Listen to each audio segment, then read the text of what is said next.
Hello. Sorry about the wait. I was struggling with setting everything up. So thank you everyone for showing up. My name is Sydney, and yeah, I just want to talk about. I'm just gonna be talking about a tutorial of the 12-bar blues, how to play that on a walking bass line. And for a lot of the things that I'm going to be talking about, there is a resource link in my description in this live stream. So yeah, so we're just gonna talk about some history of the 12-bar blues. I'm gonna walk you through it. And so I just wanna start off by talking about my experience playing bass. So I've been playing bass since July 2013, which is a really long time now that I think about it. I've been playing in jazz bands from around July 2013 to May 2019. I've played in various live performances with solo performances, ensemble performances, and I've been paid to play with a few bands, mostly jazz bands. And so, yeah, I have a ton of experience playing live, but I don't have a ton of experience doing virtual live lessons or performances. So I'm pretty stoked. I'm a bit nervous, so yeah, I'm just gonna hop right in with showing you guys some bass anatomy so I can talk about what we're going through and we all just like are on the same page. So we're gonna start off with talking about the electric bass. So this is my electric bass. It looks like this. This is a Fender Precision bass, and so we're gonna start off with the headstock, and this is the headstock. It's the end of the bass, and then these individual protrusions, these metal things, are called tuning pegs, and those tighten or loosen the strings to get them in tune. And so now we have the neck of the bass, which is this part, and on the neck you have the fretboard, and this is a maple fretboard on this precision bass. And then you can see these rectangular boxes, those are called frets, and those are the individual notes on the bass. So moving down through the neck to the body of the bass, this is the body. And on the body, you have your pickguard, which is this colorful thing. And my pickguard has butterflies on it, if you can see the detail in there. I put it on myself, so you probably won't see a bass that has a butterfly pickguard on it. But from there, we have the volume adjustment knob, the tone adjustment knob, and then you have your input jack right here, and that's where the cable goes to connect your bass to the amp. And then right here you have the bridge, which is where the strings connect and they just stay in place so they don't snap out. And then you have your pickups right here. And so basically how sound works in an electric bass guitar is you pluck a note, so you just pluck a note and the vibration travels down the length of the neck, and these pickups catch that vibration and convert it to an electric signal, which travels through the cable into the amp, and the amp takes that electric signal and converts it into sound, which is super cool. I don't know how they invented that. That's crazy to me. And then we have the bass that I'm going to be using today is a Fender T-Bucket Grand Concert Series bass. It looks like this. Here, that might be a better angle. So again, we have our headstock, we have our tuning pegs, and we have our neck. And this bass in particular, it has a rosewood fretboard, and I'm not exactly sure. I've heard that some people say that maple fretboards are better, or rosewood fretboards are better than maple fretboards. I own both, so I don't really try to compare them, but I can't really hear a difference, and I've been playing for quite a while. So moving down the fretboard and the neck, and here's the body of this acoustic electric bass. And so from here we have the bridge and these little tuning pegs, these little white dots. Those just keep the strings in, like the bridge on the other one, so they don't pop out. And so with this bass, I can plug it into an amp and get it to my sound to be louder. So right here on the end, that circle is a cable jack that I use to plug into an amplifier. And right here, I'm not sure if you guys can see this super well, it's kind of dark, but it is a kind of interface with a tuner on it and volume and control adjustments. So when I do have it plugged into an amp, I kind of have just like all my little controls I can fiddle with. And this part, this hole, that's called a sound hole. And basically the way that sound works on an acoustic bass is when you pluck a note, the vibrations travel down the length of the neck and through the entire body of the bass, and all of the air inside of the body of the bass starts vibrating. And all that air in there that's vibrating, eventually out of the sound hole comes sound. So these vibrations kind of compress and come out of the sound hole, which is also very interesting. So yeah, another type of bass that you might be familiar with is an upright bass. And I also have experience playing an upright bass, not a ton, not as much as electric bass, but an upright bass, you basically, it's upright, you play it vertically instead of horizontally, and it's usually used in classical or jazz music, and the way that you play it is by plucking the strings like you do on like that, or you can use a bow. And the two types of bows that you can use are a French bow, which has an overhand grip, so you kind of hold it like this, and a German bow. I think you hold it like this. I have experience with French bows, not German bows, so I'm not exactly sure how you hold it, but that's an underhand grip, and the French is an overhand grip. So yeah, I'm sure that all of you that are watching this are saying, oh yeah, we're learning the 12-bar blues, but honestly, I have no idea what that is. So let's just talk about that and explain it a bit.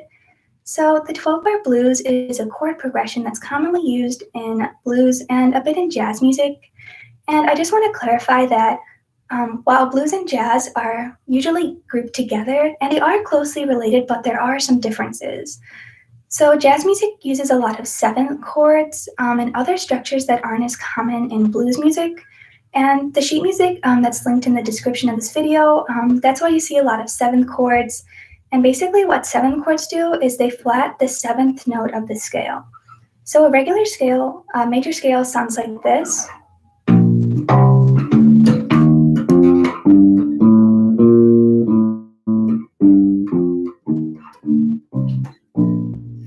While a major scale with a flattened seventh note sounds like this.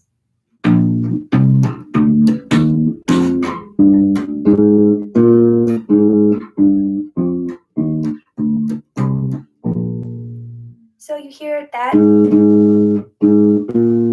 that's the difference in the seventh chord, and the seventh chords. So jazz music uses a lot of just like those flattened notes just to add a bit of technical flair, just because jazz combines influences from African American and European cultures, but it focuses more on technical playing rather than emotional expression, while blues generally focuses more on emotional expression. So most blues music is comprised of 12 measures or bars, which is why it's called the 12-bar blues, and each bar has 4 counts. And there's a special scale called the blues scale that uses, again, these flattened notes to turn them into a blues notes with more of a blues style. So again, the major scale sounds like this, and I'm going to count out the number of the note as I'm playing it. So the first note, second, third, fourth, fifth, sixth, seventh, eighth. And that eighth is just the octave. So in a blues scale, you take those notes and you flat a couple of them. So start with your 1, you have your flat 3, you have your 4th, you flat your 4th, you have your 5th, you have your flat 7th, and you have your 8th.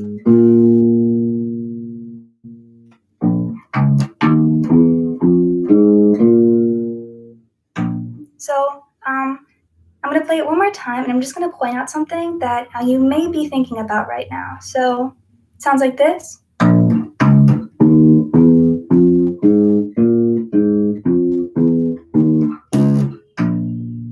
And from a technical standpoint, yes, like the notes certainly do sound a bit bluesy. They certainly aren't a major scale, but what we're missing right now is the rhythm. So a lot of jazz uses a bit of a swing rhythm just to get that kind of stylistic flair. So again, I'm going to play it without the swing rhythm, and then I'm going to play it with the swing rhythm just so you can see the difference. So without.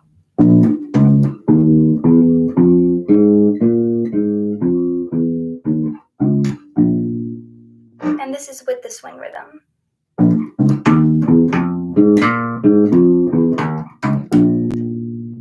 And so already you can kind of see where we're making the jump between standard playing and a bit of more of like a jazz blues type playing. So as for the structure of the 12-bar blues, but they call it an AAB pattern, and basically you have your two A's, which are the first 8 bars of the 12-bar blues. And those are often kind of a call, and the rhythms and patterns kind of bounce off each other, and they kind of have repeated patterns, and they kind of just like vibe off of each other. And the last 4 bars of the 12-bar blues is kind of a response to that call, often with a twist. And when I play through the 12-bar blues, I'll show you what that sounds like. And so again, what we're doing today is we're learning a variation of a walking 12-bar blues bass line. And because the 12-bar blues is a chord progression, it can be played in any key, but today we're learning it in B flat, which is a standard key among musicians. And again, this is just one variation of a bass line you could play with 12-bar blues, but I find that a lot of beginner players tend to have a bit of a problem improving, so it's always nice just to have formats to fall back on, because even talented improv and jazz musicians, they still have their little collection in their head of rhythms and solos that they use repeatedly. So again, I'm just going to talk through a brief bit of blues history, just because I think it's important to know the context of the music that you're playing. So blues is arguably just a huge touchstone of American popular music. Certainly, it's the foundation of like rock and roll, jazz, rhythm and blues, and it's important to just talk about its history because it doesn't have good roots.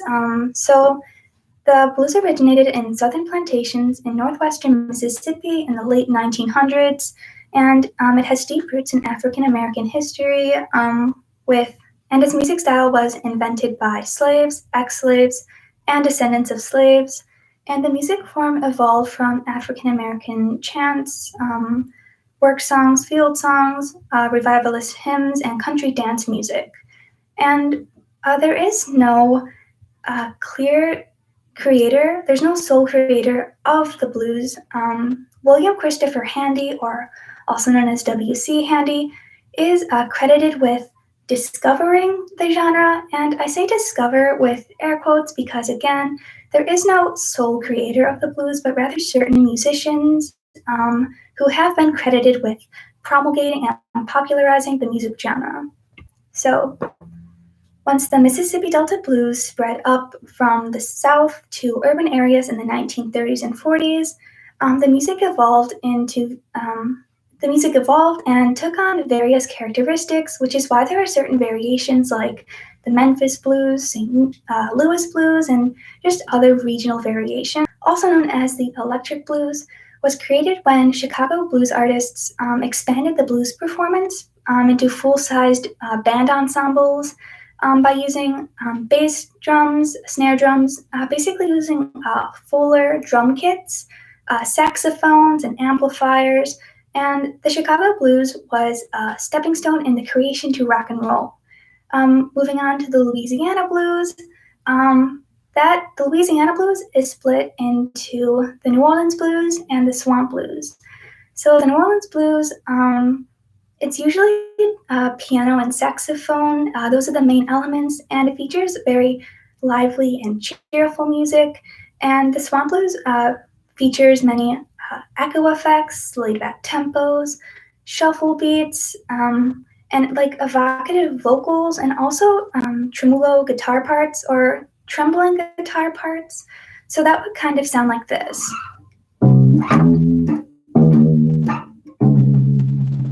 kind of hear that? Just that kind of like vibe, pulling the string back and forth to get that kind of like this effect, I guess, is the best way that I can describe it with words. And so the last one that I want to talk about is called the jump blues, and that's a combination of swing and blues that originated during World War II. It has a simpler beat than most jazz music, and it features a downsized rhythm section, saxophone solos, and rhythm guitars. And there are two types of guitars, rhythm guitars and lead guitars. And lead guitars are usually the guitars that you hear playing like solos in music. And rhythm guitars basically play the chords that go underneath the lead solo. And so the jump blues are one of the first examples of R&B music, and they are another influence on the development of rock and roll. So for the ones that I've just described, you can kind of see how the blues and jazz kind of like bounce off each other and lead to the creation of more music genres that we hear a lot of today. So what we've all been waiting for, I'm going to show us how to walk through 12-bar blues. And if you own a bass, first of all, good for you. And I have sheet music in my video description if you want to follow along. And I also have an audio clip of what it sounds like, just the bass part isolated. So if you're interested in that, you can check that out after my live stream. So I want to play through it first so we know what we're working with. So it's 12 bars, and I learned this in 7th grade, so super easy. It sounds like a lot, but it's not a lot. So I'm just going to play it through you. I'm going to start with like this tempo.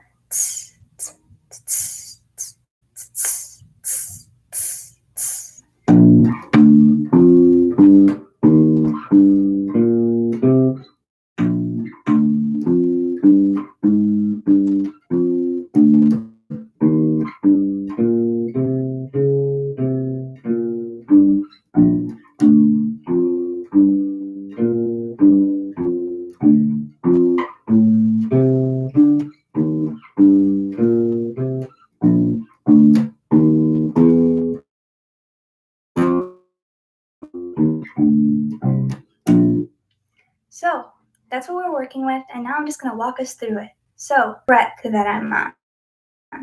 So if we're playing the 7th fret on the D string, I would say D7, if that makes sense. If it doesn't make sense, if you just leave comments, I'll do my best to accommodate to if I'm kind of have these that kind of indicate so if you're and when you're moving, you just want to be sure of the format that you're playing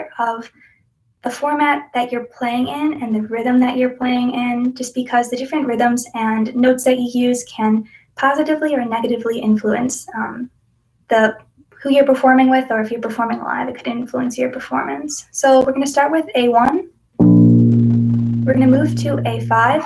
We're going to move to D3. Let's play those 3 in a row. So A1, A5, D3. We're going to go to D5.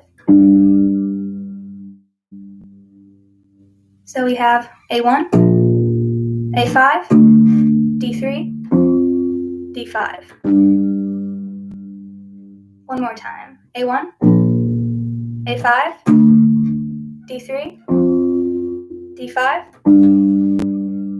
And I'm just we're kind of going through it a bit slowly, just to kind of get used to the way that I'm showing it to you, and then we're going to eventually move a bit faster moving through this. So we're going to go to, for the next bar, we're going to go to D1, D5, G3, and then G5. One more time with D1, D5, G3, G5.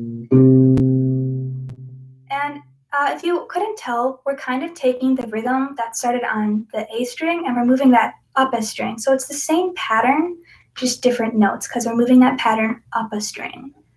So we're going to start with the first 2 bars. So we have A1, A5, D3, D5, D1, D5, G3, G5. We're going to do that once more. So A1, A5, D3, D5, D1, D5, G3, G5. Then for the third part, we're going to go back to A1, A1, A5, D3, D5. Then I'm just going to keep going to the fourth bar because these two bars kind of connect together.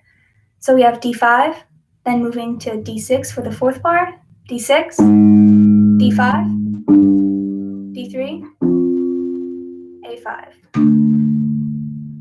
So let's do those last two bars together. We have A1, D3, D5, 5. So yeah, that's the first 4 bars. We're going to play through that 3 times. So A1, A5, D3, D5, D1, D5, G3, G5, A1, A5, D3, D5, D6, D5, D3, A5. So yeah, one more time. A1, A5, D3, D5, D1, D5, G3, G5, A1, A5, D3, D5, D6, D5, D3, A5. So yeah, now I'm just going to play it without talking. So I'm going to count us in so we know what rhythm we're going, what tempo we're going. My bad. I'm going to go pretty slow.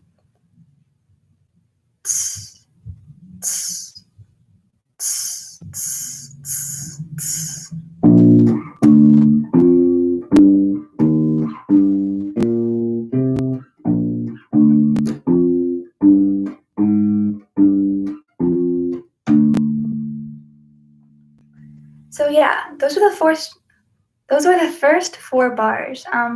So we're already 1/3 of the way through. So as you can kind of see, we kind of move quickly. We're only working with quarter notes, which are probably like one of the simplest beats that we could be working with. So we have those first 4 bars. So we're ending on that A5 and then moving into the 4th bar to the 5th bar, my mistake, on D1. So right here, we're at the start of the second A in the AAB pattern. So we're at D1, D5, G3, G5, G6. Wait, sorry. I'm just going to restart that. G1, sorry, D1, D5, G3, G5. So that's the first, that's the 5th bar. Sorry, I don't. Then for the 6th bar, we're going to G6, G5, G3, D5. We can kind of get that same as we did down here. So you can kind of see what I was talking about earlier with the AAB pattern. The 2 A's kind of reflect and repeat each other. So let's play that 5 and 6 bar again. So we're starting on D1, D5, G3, G5, G6, G5, G3, D5. And then we're going back down to A1, A5, D3, D5. Let's do that bar again. A1, A5, D3, D5. Then moving on to the 8th bar. G3, D5, D3, A5. So let's put that 7th and 8th bar together. So we have A1, A5, D3, D5, G3, D5, D3, A5. So let's play through those last 4 bars and put them together. So we're starting on D1. So we have D1, D5, G3, G5, G6, G5, G3, D5, A1, A5, D3, D5, G3, D5, D3, A5. Feel like I took that a bit fast, so we're going to do it one more time, a bit slower. So we're doing D1, D5, G3, G5, G6, G5, G3, D5, A1, A5, D3, D5, G3, D5, D3, A5. We're going to do that one more time, me counting through it, and then one more time, me just playing through it so you can hear what it sounds like without my voice. So we're starting on D1, D5, G3, G5, G6, G5, G3, D5, A1, A5, D3, D5, G3, D5, D3, A5. So I'm just going to play through it without talking. This is the tempo I'm going to take.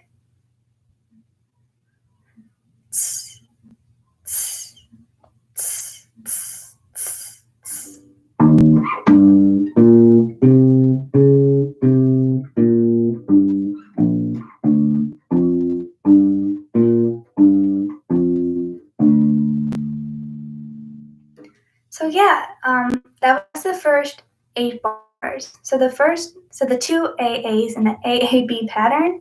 And what we're going to do is we're going to put those 2 A's together. We're going to put together the first 8 bars.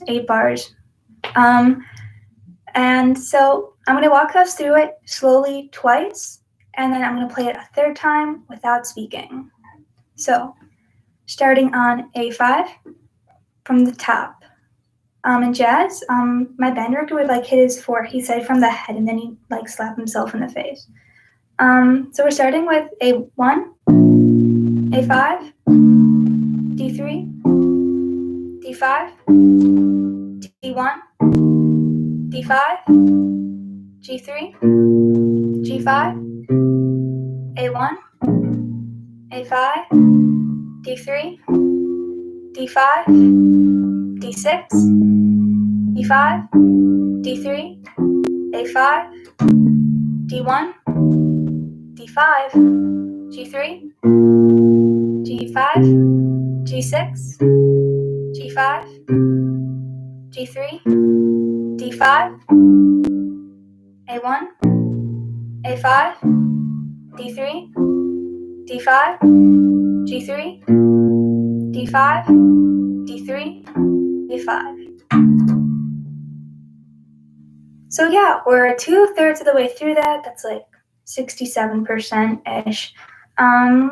So we're going to do that twice more, one time with me talking us through it, and then one more time with me not speaking. So we're going to start on that A1, A5, D3, D5, D1, D5, G3, G5, A1, A5, D3, D5, D6, D5, D3, A5, D1, D5, G3, G5, G6, G5, G3, D5, A1, A5, D3, D5, G3, D5, D3, A5. So yeah, nice. I'm going to play through that one more time without speaking, still at a pretty slow tempo in case if anyone's following along, it'll be easier for them to follow along than me just speeding through it. Okay, so again, pretty slow tempo. We're gonna go around 1, 2, 1, 2, 3, 4.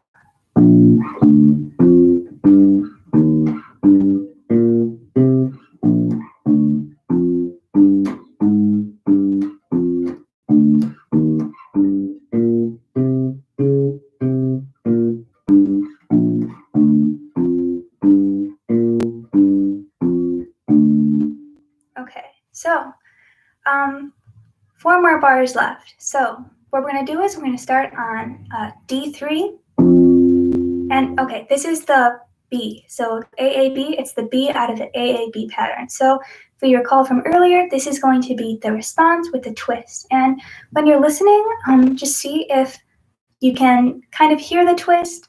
And if not, I'll point it out anyways. So we're starting on D3, D7, G5, G7. Let's play that again. It's kind of a stretch. D3, D7, G5, G7. Moving on to D1, D5, G3, G5. Let's put those 2 bars together. So we have D3, D7, G5, G7, D1, D5, G3, G5. And you can kind of tell that's the same pattern that we've been doing down here. But we're moving it up. And instead of going from up, instead of making that, we're going down. You can kind of hear that, that's the twist, and then the twist continues in the next 2 bars. So then for the last 2 bars of the 12-bar blues, we're starting on A1, A5, and the twist is coming here. So we have D1, D2, D3. That kind of chromatic going up, those so that's 3 half steps together. That's what we hear in the 12-bar and in the blues scale. If you can kind of hear that, that's where that twist is coming in. So for the last 2 bars of the 12-bar blues, we're starting with A1, A5, D1, D2, D3, D1, A5, A3. And then you end on A1, which is the root note. Technically, that's a new measure, but typically when you play the 12-bar blues, it's repeated. You don't just play it once. You could be playing this for like an hour and just having people solo on top of that. But when you finish it, you just always end on that. Root note, which is A1. So we're going to play the last 2 bars one more time with me and then another time without me. So we're starting on A1, A5, D1, D2, D3, D1, A5, A3, A1. So without me talking, it's going to sound like this.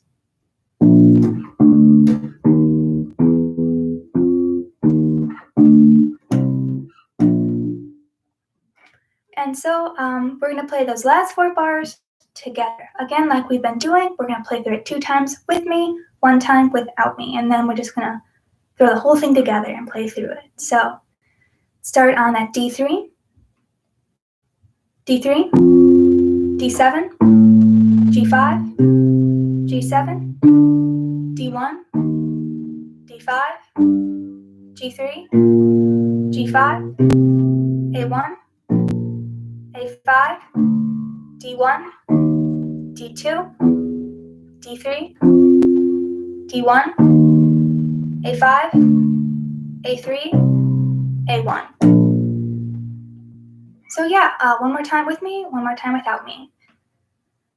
D3, D7, G5, G7, D1, D5, G3, G5, A1, A5, D1, D2, D3, D1, A5, A3, A1. So one time without me, it's gonna we're gonna take again a slow tempo. Let's start with 1, 2, 1, 2, 3, 4.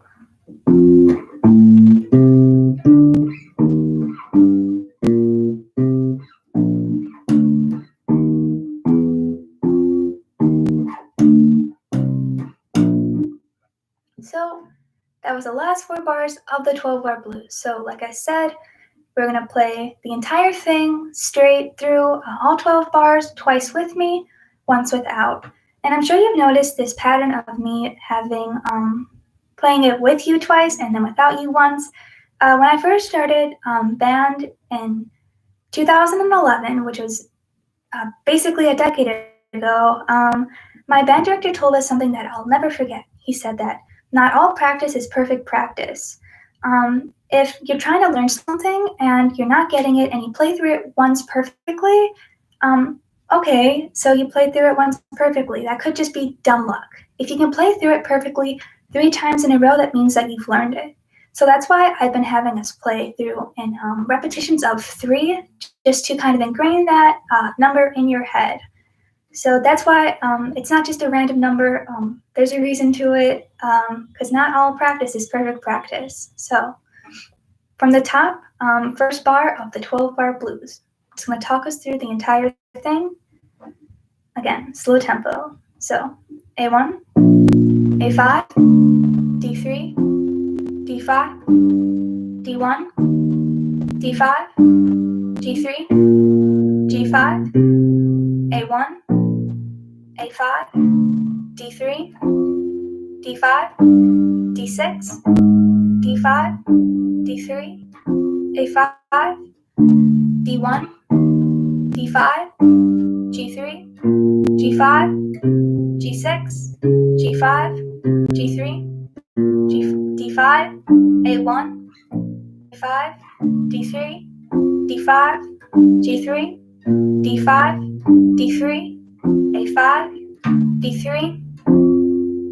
D7, G5, G7, D1, D5, 3G, G5, A1, A5, D1, D2, D3, D1, A5, A3, A1. Sorry about the mistake. It's weird saying the fret name and the number out loud. I don't really do that a lot. I've been practicing, but sometimes my brain just stops working. So again, we're going to go through it one more time with me and then another time without me. So let's do it with me. Again, pretty slowly. Start on A1, A5, D3, D5, D1, D5, G3, G5, A1, A5, D3, D5, D6, D5, D3, A5, D1, D5, G3, G5, G6, G5, G3, D5, A1, A5, D3, D5, G3, D5, D3, A5, D3, D7, D5, G5, G7, D1, D5, G3, G5, A1, A5, D1, D2, D3, D1, A5, A3, A1.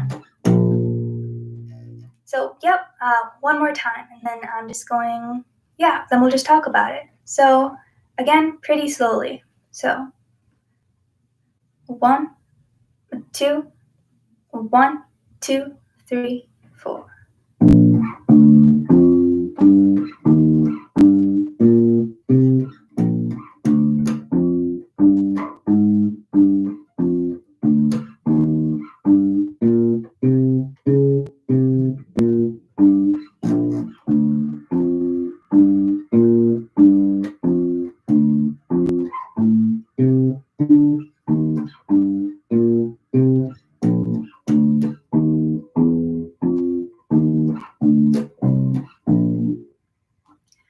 So if you haven't noticed, the way that we're playing through it right now, it's lacking that kind of swing, that kind of rhythm. So before we log off, I just want to show you 3 or so variations that you can add to your 12-bar blues playing just to make it a bit more blues-like, a bit more jazz-like. So I'm going to play through it. I'm going to play through the 12-bar blues in my style of playing twice with my own style so you can hear these variations in context, and twice just so you can see how you can just keep repeating it for literal hours. So so I'm going to go a bit faster than we were playing, but not super fast because fast doesn't equal like talented or more skilled. It just means faster. So I'm just going to go.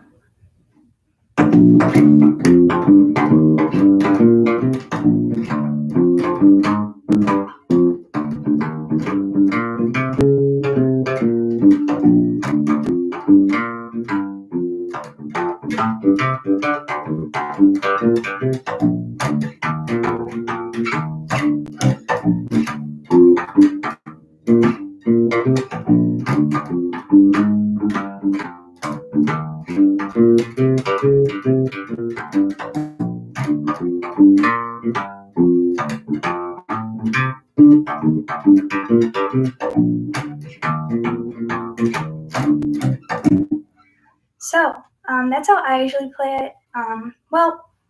Those are the techniques that I usually use to play it, because you learn certain techniques and like patterns of playing that you can just kind of throw in wherever, just kind of spice it up.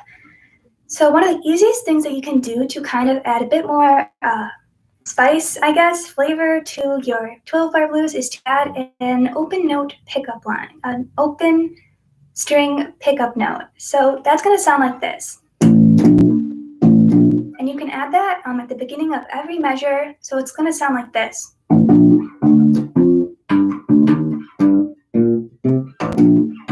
Kind of like that, and you can do that in any key. So if I were in the key of D instead of D5, it would sound like this. Or even A.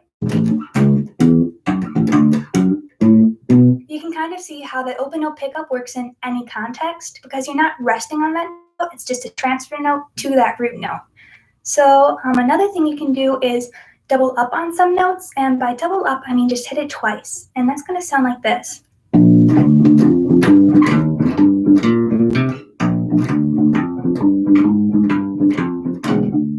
So you can kind of hear there that just like playing single notes, if you only play using double notes, it can get a bit boring either way you do it. So it's important to just vary it and kind of pick and choose when you want a single strike versus a double strike.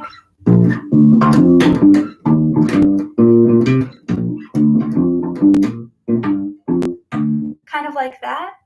And then another thing you can do, which is something that I came up with a few years ago, it's one of my favorite things to do in the 12-bar blues, It's the, and basically how you do that is you take your pinky finger, you press it down super hardly on G3, and then take your pointer finger and put it on D1. And you strike D1, G3, D2, G3, D3, G3. So your pinky is staying in place on G3, and your pointer finger is moving up frets. So it sounds like this. And removing these two fingers, it's going to look like this. And the reason that that sounds good is because you have these two notes. Those are part of the E flat major scale, which is part of the B flat major scale, which is the key that we're in. So that's D1 and G3. When you move on to D2 and G3, that doesn't sound good because that's an E and a B flat, and that creates dissonance. So that is when the notes just do not sound right together, and it creates a sense of tension. But then these last two, the G3 and the D3, those sound good because they're part of the B flat major scale. So basically, without knowing any notes at all, the reason that this sounds good is because this, and they like that, and then they hear this, and they do not like that. And then they hear the third, and they like that.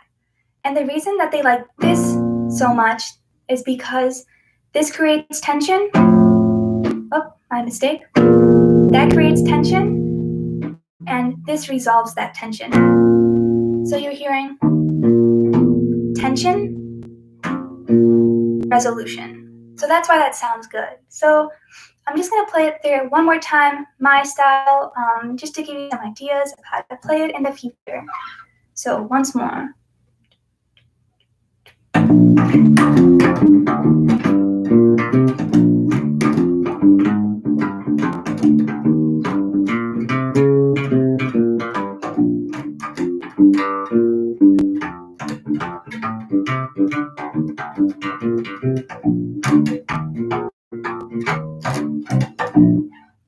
So, yeah, that was my tutorial of how to walk through 12-bar blues. I'm just going to end on a personal anecdote. So one time when I was a sophomore in high school, I was recruited to play with a jazz ensemble. It was a paid performance. I was playing with a band of like 20 to like 60-year-olds. So I was like 15 or 16 at the time. So I was pretty nervous to be playing with adults, basically. And the woman that recruited me, she was my private instructor at the time. And I had never played with this ensemble before. And right before we started the first song, she announced to the jazz ensemble, she said, "Sydney's going to take a solo in here." And I had never played with the ensemble before. I was totally freaked out. And, you know, the solo came and I kind of just went with it because I knew like this structure and I knew how to react to the music going on around me because I was listening. And I kind of just winged it. I don't remember if it went well or not, but I'm still alive, so it couldn't have been that bad. But it's kind of just, when you're playing the bass, a lot of people undervalue it because they tend to have simpler parts or you don't really hear it as well, but it's important to kind of just focus in on the bass. The next song that you listen to, just focus in onto that bass part and see how it heightens and adds depth to the song that you're playing. And I think that by recognizing the depth that bass does bring to songs, it just brings a greater sense of enjoyment to when you listen to music and even when you play music. For any of you who want to play bass in the future, hopefully you do. So yeah, that's all that I have planned for today. I just want to thank everyone for spending the time and watching me. And even if you're just beginning to learn bass or really any instrument, just remember to keep practicing, and you might think that you suck or you'll never become good, but just remember that you don't have to be good at things to make them worth doing.